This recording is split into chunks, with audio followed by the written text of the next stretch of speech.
Right, somebody wants to describe the Constitution or any Constitution as a promise book to its citizens. So have we kept the promises as a country? What is the developments around the Constitution and Constitution implementation so far? This morning, Mutegi Njau will be having that conversation, and he's joined by Charles Nchai, who is the chairperson of the Constitution Implementation Commission, and also Dr. Otiende Amolo, who is also the chairperson of the Commission on Administrative Justice, or if you like, the Office of the Ombudsman. And so remember, you can join in the conversation. You can send in your questions, comment, and views on 2242. That number again is 2242. And on Twitter, the hashtag to use is Power Breakfast. Mutegi. Good morning, gentlemen. Good morning. Maybe you should start with Mr. Nchai, because you are the person whose commission was seized, or is supposed to be, make sure that the Constitution is implemented. Yes. We have now finished 5 years. Yes. Some deadlines have not been met. And we have postponed for another 1 year. Yes. What should have been done by the end of this month? No, last month. Yes. Maybe we should start with the successes and tell us what your view is about the success before we talk about the failure. I think there have been plenty of successes. And if we start with, you mentioned the legislation that was required to be put in place within the period of 5 years. Now, on that one, if we leave aside the fifth year block that has been put off for 1 year, I think it's a success that we have been able to enact that legislation.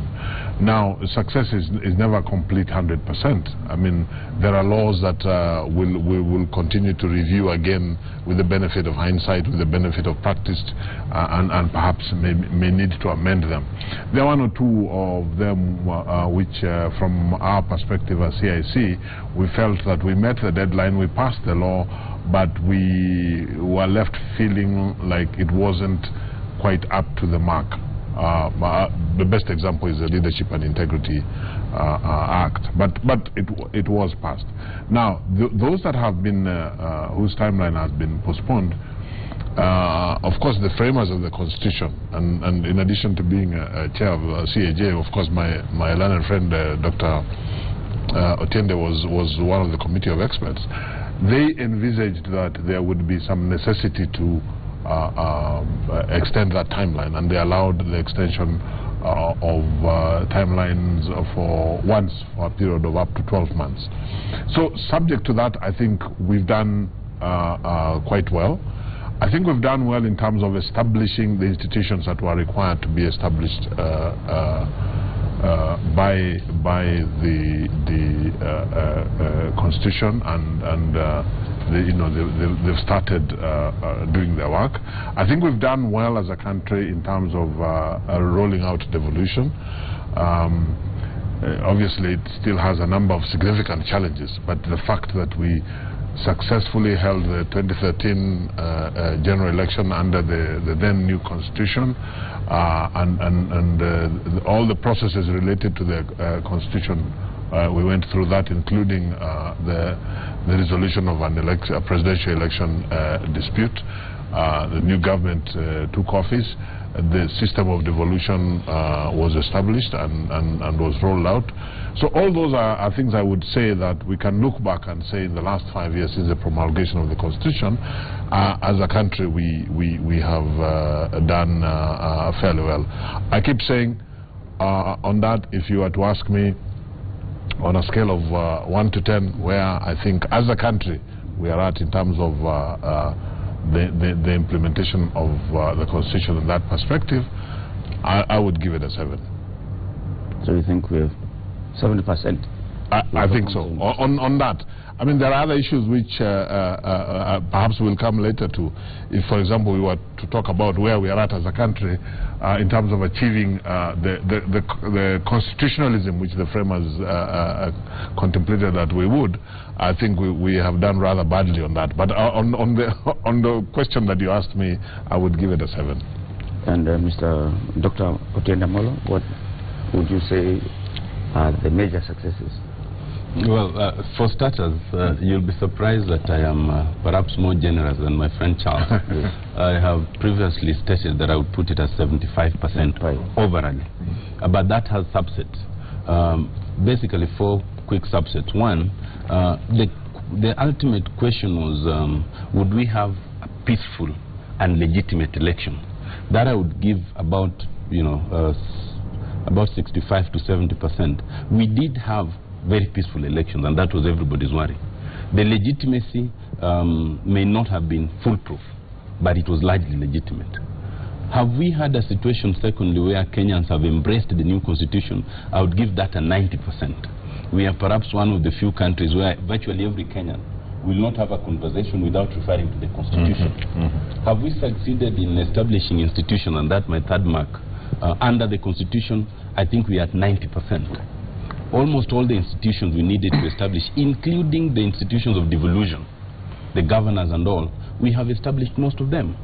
Have those institutions and government generally performed as expected under the constitution?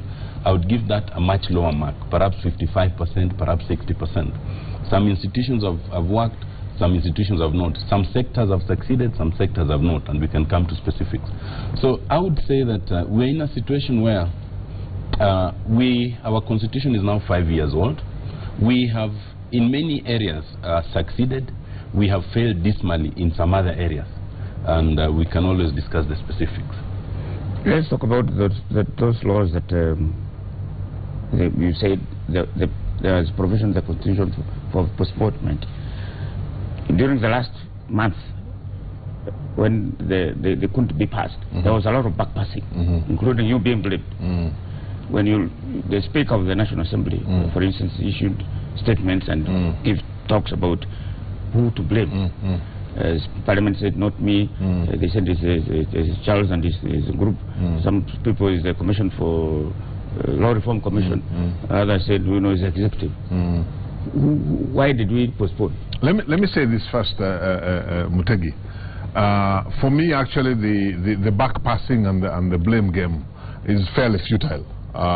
It's not helpful, and the reality is that the postponement of the timeline is squarely within the constitution. That's my first point. But my second point, if we must, and it may be helpful to look back and ask where was the problem. I saw a much publicized article by the Speaker of the National Assembly last week, in which he went out of his way to blame CIC and the AG generally. I did not respond to it, but since you have asked me this, now I will respond to it. Let me say the Speaker was hopelessly wrong, both on the law and on the fact. On the law, because, and I'm happy that Dr. Otiende is here. The laws that are required to be enacted to implement the Constitution can only originate from 2 points. Essentially, it is contemplated that they will originate from the executive, because they would be based on some kind of policy. The only other way that laws can originate is actually from Parliament, because the law does allow private members to initiate legislation, and there is no restriction that legislation cannot be legislation which seeks to implement the Constitution, as long as the content is right. So when the Speaker seeks to pass the blame to anybody else, I think he's wrong as a matter of law. Now, as a matter of fact, CIC, which has a role under Article 261, has a role to review the legislation that before the Attorney General takes it to Parliament, can only do that when it receives legislation or legislative proposals, then review it and then pass it down the line. Because at the beginning of this process, there was actually an agreed format of how the law, the legislative proposals originate from the executive. They then move on to the Kenya Law Reform Commission, and they're turned into draft bills. Attorney General, CIC, then together we sit round a round table and come up with a bill which then goes to the Attorney General, because remember 261 gives the Attorney General the responsibility to take these bills to Parliament.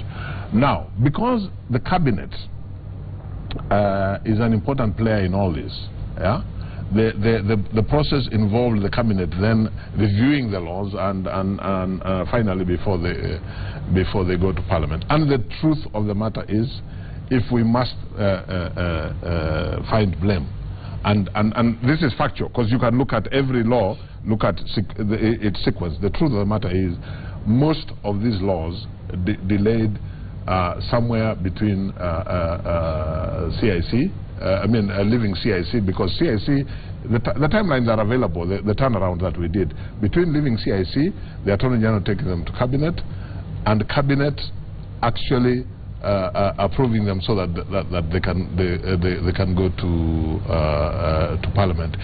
If the Speaker was honest, he would actually, remember, Parliament has the power to even summon Cabinet. They can even ask the President as the person who chairs Cabinet, why the delay. But because maybe for political reasons the Speaker of the National Assembly is unable to if he must pass blame, because he's unable to direct the blame where it's due, he found the CIC to be the line of least resistance. Do you have all the same view, Dr. Amol?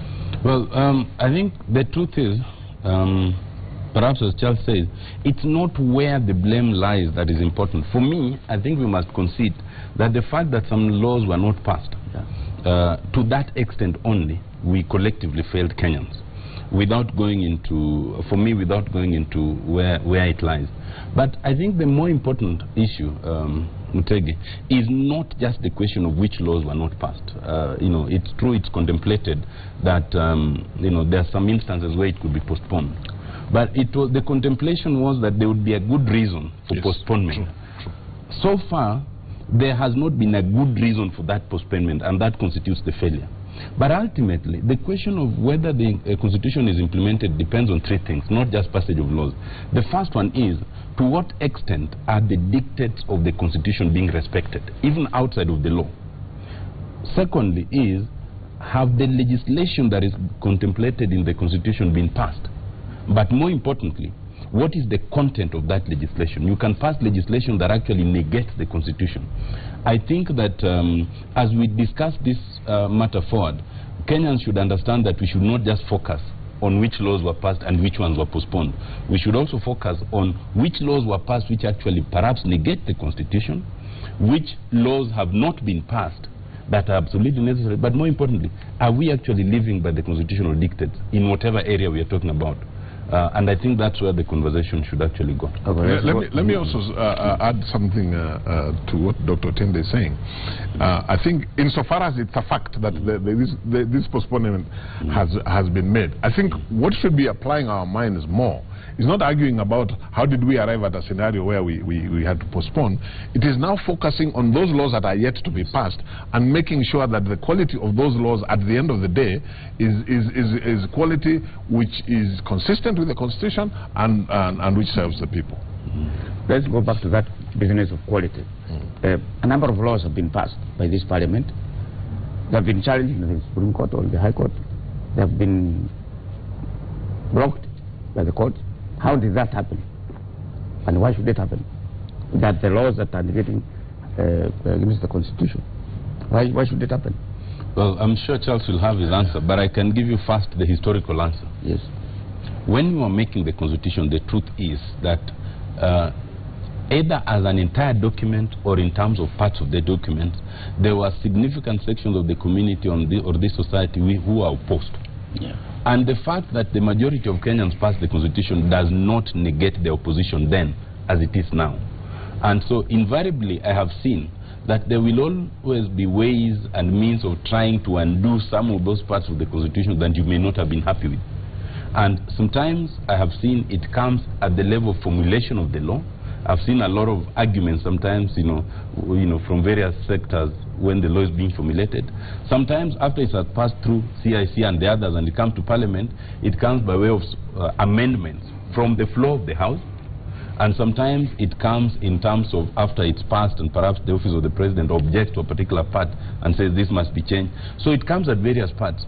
Indeed, sometimes it even comes after the legislation is passed, when individuals challenge that very legislation in court. So the question of opposition for me is not a worry, because there will always be such views. The point is only two things. Do we have a mechanism of making sure we don't have such legislation that negates the Constitution? Right now there is. The courts have been quite robust in declaring in legislation unconstitutional and all. But what we should know is we should not unnecessarily be in this situation where we are permanently trying to negate the Constitution and leaving it up to other Kenyans or other people to go to court and say this is unconstitutional, because it puts us in a very unfortunate situation. We should have a situation where we look at the Constitution, whether we supported it or not in that part, and accept that that is the reality before we amend it, and then try to work with it rather than try to negate it. In virtually all areas, and I had mentioned some, where we have not made significant progress, you will find that there are areas where there's a conscious desire or decision not to implement the Constitution, and I think that is unfortunate. Yes, I agree with what Chairman is saying, but I think what he hasn't said, and which I think is a big problem, that results in the scenario that you have referred to, is that we have not reached a stage, and this is all about constitutionalism, where we think the Constitution first, the people of Kenya first, before personal or sectoral or political or group interests. If you look at some of the laws that we've had problems with, and this will earn me another beating after this, but I'll give the example of CDF, because it's always a very sensitive issue. We tried, and you know, many people tried to advise on the issue of CDF. In the end, it went to court. The court made the only decision they could possibly make in light of what the Constitution is. It is still in court because you know, people insist that for reasons which really can only be described as personal or group interests, that they must retain CDF, and yet the Constitutional Court has pronounced on it, and I have no doubt in my mind that even if that matter goes right up to the Supreme Court, the result will be the same. You see, that is because of the personal interests of members of parliament. Of members of parliament. Members of parliament, yes. But it's not just members of parliament. As a country, we simply haven't internalized constitutionalism. I'm actually, as a Kenyan today, I am scandalized and embarrassed that you can have a scenario, and I don't want to, I believe the matter is in court, but you can have a scenario such as we are having as regards judges, and in particular a judge of the Supreme Court, the highest decision, the highest court in the land, and we are having an argument about the age of retirement, and the Constitution, in my view, is it could not be clearer than that. Why is that? Because there are personal interests. So I think those are the challenges that we have, and we will only overcome those interests when we reach a stage, a certain level of internalizing constitutionalism as a nation. Let's maybe go to individual institutions, and perhaps let's go to let's start with the Electoral Commission, one of the contentious ones, and the normal conduct of elections. There are moves to change or to amend or to remove the commissioners. And in fact, if you look at even the registrar of political parties, they have never appointed one. Why is that so? Why are we not doing the right things? Okay, I think there are two different issues. Yes, I agree with you. There's an issue about the registrar of political parties, and that's an issue that the organs involved need to address sooner than later. But the big one that has been in the media all the time is the issue of IEBC. Now, IEBC is a constitutional commission that is established under the Constitution. It is subject to the provisions of Chapter 15 of the Constitution. To me, the issues are crystal clear. If anybody has a problem with either 1, 2, or all 9 of the commissioners of IEBC, there's a very clear process of how you remove them. Why we do not address ourselves to that process, I do not understand. We keep talking about IEBC in a general way, in a manner that is really sounds more political than legal, and yet the Constitution provides us with the mechanisms. If IEBC has failed in any way, either individually or collectively, there is a very clear process of removing them. So I don't, from the perspective of the Constitution, I don't understand where the problem is. But Conde is saying that we do a referendum and remove. Why do you need a referendum to remove if they have failed? And the Constitution is very clear on what the threshold is. There is, in terms of threshold, there is no difference between how you judge success or failure, or how you decide whether they should be removed from office. There is no difference between how you remove the members of IEBC from how you remove Otiendo Amolo or Charles Nyichai, because we are the process for all of us is the same. So why would we need a referendum to remove members of the IEBC if they have done things that meet the threshold that the Constitution provides that would justify their removal? The other, can I speak to that? Let me say 3 things on that. First, I think it's regrettable that 5 years after the Constitution was passed and about 2 years to the next election, we still have an acting registrar of political parties. True. It is a particularly unfortunate situation because the Constitution contemplates that the registrar of political parties is the one who will help bring order to political parties, especially discipline. And we all know that there's a lot of indiscipline within the political parties. And I think it's something that should really be urged. The second point is that it was a fundamental pillar that we have a process of election that is peaceful, that is legitimate. In the last elections, we had a peaceful election, and I already spoke to that, largely because of the institution that was conducting the election, the IEBC, and the fact that there would be an arbiter who would be the Supreme Court. Whether or not the current court or the institution of IEBC has that political legitimacy, I will let to be dealt with as a political process. The question of legitimacy is different from the question of legality. Let me talk about the legality though. For me, the biggest challenge I see is a challenge that we are all not speaking to. The challenge is beyond the question of removal of individual IEBC members. The challenge is that constitutionally, the tenure of all the commissioners of IEBC will end at a time that is very critical to the election process, because it ends in November 2017. I am a firm believer that the elections will be held on the 2nd week of August 2017, and that date ought not to change, and we can go into details on why not. But that said, it still means that the process itself, given the legitimate processes we had allowed in terms of challenging, elections, runoff in the event and all, would put it in a situation where some of those processes will be coming at a time that the tenure of IEBC will be ending. Now, what disturbs me is that even the current debates in Parliament about whether they should change the dates of election or not does not seem to incorporate that element. Now, that element is important to discuss whether or not we have discussions in terms of change of date.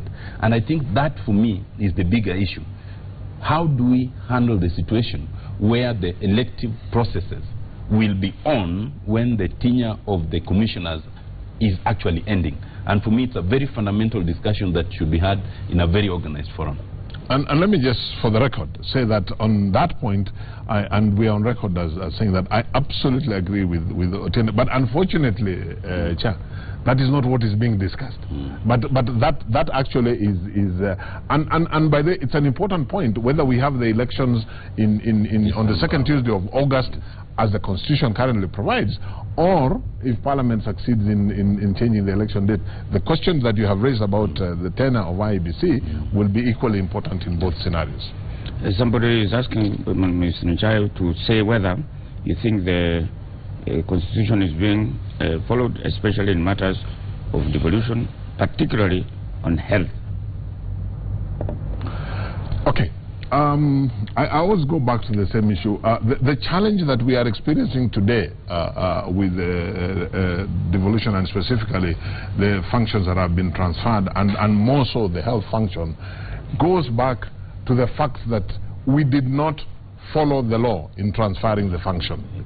And we raised this issue at the time, and this is a responsibility that both the national government and the 47 county governments and the Council of Governors, this is a responsibility that they must carry, because they rushed into transferring these functions, and they transferred them in a context that the county governments, despite there being enough room because of the time that both Section 15 of the 6th schedule of the Constitution, as well as I think it is sections 23 and 24 of the Transition to Devolved Government Act, provide a phased, a system that would have allowed for the county governments to be prepared to handle. They failed that. Now there is no reverse gear, so we must deal with the position as is. The CIC and myself believe that as a country we should not even be having a discussion about reverting the health function back to the national government. We should be discussing about how do we make the health function as a devolved function, how do we make that work? And there are challenges. And the resolution of these challenges involves both levels of government. It involves the national government because of the process of the funds and the process of the payroll, and of course it involves the county governments as now the employers of these health workers. So people should be focusing on finding a solution. And let's not get derailed with the debate of reversing the health function or any other function that has been devolved. I would ask you this question, or this devolved the commission, the CIC. There has been suggestion that the term of office for the CIC is ending next year. The Law Society is suggesting that. This year, if I can correct this year, yes. Yeah, the Law Society is suggesting that they get an extension, that because those bills were not passed, they are the only ones who can make sure it's done. Well, I wish you had asked Charles that question first. But I will say this. I think the CIC itself has been quoted as saying that they have not sought an extension. Yes, and that if any was to be granted, it would be up to the individual commissioners to decide whether they want to continue or not. I think that's what they've been quoted as saying. But my own view is that it would not be advisable to extend the term of the CIC for a number of reasons. First of all, to extend the term of CIC, you must amend the Constitution. That is very important to know. And essentially, therefore, that would be the first amendment to the Constitution. I have always had a big problem with anyone who suggests quick amendments to the Constitution, because once you open it, I am afraid a lot of things might come in, and some of them we might not like. It's like a gift pack. Once it's given, and you want to open it to remove one chocolate, you might actually find that now everything else comes in. I am not sure what else might come in.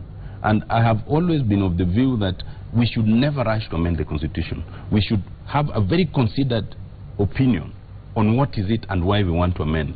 So that's the first reason. The second reason is constitutional implementation, and I think CIC has said this, and I agree with them, is not an event, it's a process. The idea of having CIC was not so that we will achieve implementation within 5 years. It was so that we would be in that path towards implementation. Even if we extend the tenure of CIC by 1 year, by 2 years, the problems of implementation will always be there. So we ought to think through what is it that is holding us back. Because in 1 year's time we will still be saying, but devolution has not picked properly. Thirdly, I have no doubt that CIC comprises commissioners of very good standing. And one of the things you don't want to fall into the trap of this country, of institutions that are created for a period and then exist perpetually. And there are many like that, you know, who are created for 1 year, for 2 years. Then you end up reducing the very good work you've done in that time. My own view would be that, and I've written to CIC and we've discussed this with Charles and you know, severally, that it is true that we've not achieved all that we intended to be achieved within that time. But what we need is a very clear path and suggestion of how else any of the roles that are remaining pending, how they can be dealt with within the institutional arrangements that we have, without depending on the goodwill of Parliament as they intended initially to be the only ones to midwife that. And that is my actually honest view. I would not want you to talk about that. I would like you to talk about... I'm curious though, one thing briefly, that Chair Otende said, that you would require, to extend the life of CIC, that you would require a constitutional amendment. Absolutely. Please explain. Please explain, because the provision in the 6th schedule that deals with CIC has a provision that Parliament can extend the life of CIC. Well, the provision in terms of CIC, and we can have this longer discussion.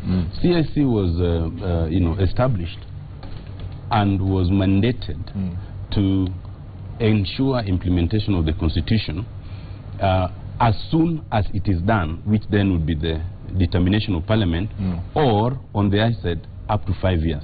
Now, it is my understanding that by the end of this year, we'll have hit 5 years. I think it's by the end of this year. Yes. So if it has to extend beyond the 5 years, anything before the 5 years is entirely at the discretion of Parliament, and Parliament did not act. But once it comes to the 5th year, then that particular provision would have to be amended. That is my understanding, and we can have that discussion. Okay, I disagree with that understanding. We are running out of time. Let's talk about another institution which is failing completely. The Ethics and Anti-Corruption Commission. Yes. Can we talk about that and why it's another institution that is flopped? Why is it because of the failure for us to think about implementation? You know, Mutegi, it depends on what you mean by it flopped, because unfortunately it has no commissioners. True. So I don't know if that is the institution flopping, or it is just because we were never given the opportunity to hear the reasons which would have come out if the tribunal had been set up. But we never got to know the reasons. So I don't. The stories are that these people are forced out. Those are stories, Mutegi. But I think I think the important point that we would want to make here is what, as a country, and again, I'm happy we are here with Dr. Otende, because there is a reason that the framers of the Constitution created these Chapter 15 commissions and gave them the protection that they gave them. Now, what we should be worried about as a country, if we look at the EACC experience, is could that be, you know, all you need to do is replicate that, I don't know how many commissions are there, 10 or whatever it is. Replicate that 10 times and overnight there are no commissions. There are no commissions. Yes. That is what should worry us as a country. I agree entirely with that. We are starting to see a trend where offices that were established as independent in terms of appointment, in terms of working and all, their independence is being eroded, even in terms of the process of appointment and the process of removal, and that is a worry. But specifically to come to your question, Mutegi, I actually think that as an institution, EACC cannot be judged because it is yet to be properly established under the Constitution. We had a stillbirth process of appointment of commissioners that was long drawn, that was not quite as intended by the Constitution. And immediately after that appointment, there were all sorts of issues, and before those issues could be resolved, they were removed. So EACC is actually yet to be established. But what worries me more now, and we've given an advisory on this, is that even the amendments that I think have now been approved by the President, some of them, instead of strengthening the institution, in our view, are weakening it. And that is not what worries me much more. And there's something we can say about the Police Commission and about the Land Commission. The problem, Mutegi, and we've had many discussions on this with Otiende. The problem here, by the way, is that EACC is just one, albeit perhaps the most extreme example of what the challenge is. And I think what we should be discussing as a country is, do we need these commissions? And if so, how are we going to ensure that they are protected and enabled to deliver on what the framers of the Constitution intended? Because we have seen from the EACC experience that it doesn't take very much to actually... But the Land Commission also. I'm agreeing with you. I'm agreeing with you. There are three different issues. Yeah. On EACC, we have discussed what the problem is. Yeah. It's in the setup. The Land Commission, in my view, is a different problem. It is a problem of disinclination to accept the constitutional principle on this matter. And the constitutional principle was that we could have a situation where management of land was removed from the executive. But as a matter of principle, there's been a disinclination to remove that management of land from the executive to an independent body. That is the entire problem as understanding. And unfortunately, the Supreme Court is taking time, to help resolve that matter. On the police, I actually see two problems. The Constitution contemplated that we would have a police service, not a police force. We gave the opportunity to the National Police Service Commission to establish a police service, not a police force. Unfortunately, we have still ended up with a police force. That is the problem. Your comment before you finish? No, I was just going to while I take on the sentiments of Otiende, I was just going to say, while the problems may be different, my worry is that the same process, the same danger in terms of dismantling the commission, or emasculating, yes, or emasculating, could be used in any of those, and in any of the others which we have not or which have not demonstrated that they have a problem. So the bigger concern that we should have as a country, I think, is how do we ensure that we protect these commissions in terms of what the framers of the Constitution expected. And at my last point, this, like many other things, at the end of the day, Mutegi, we are only going to achieve if we are able to achieve the promotion of constitutionalism. There's some things we should be a no-go area. And I think that's what the framers of the Constitution intended. But unfortunately, we haven't reached there. Right now, everything in this Constitution is actually, in a sense, it is exposed. Because we haven't reached a stage where we are saying that one, don't even think about it, don't even try it, because it is entrenched in the Constitution, and it is also part of the psyche of constitutionalism. We haven't reached there. Thank you very much, gentlemen and viewers. You realize that we have a long way to go. With those few remarks, let's get to the Christian band.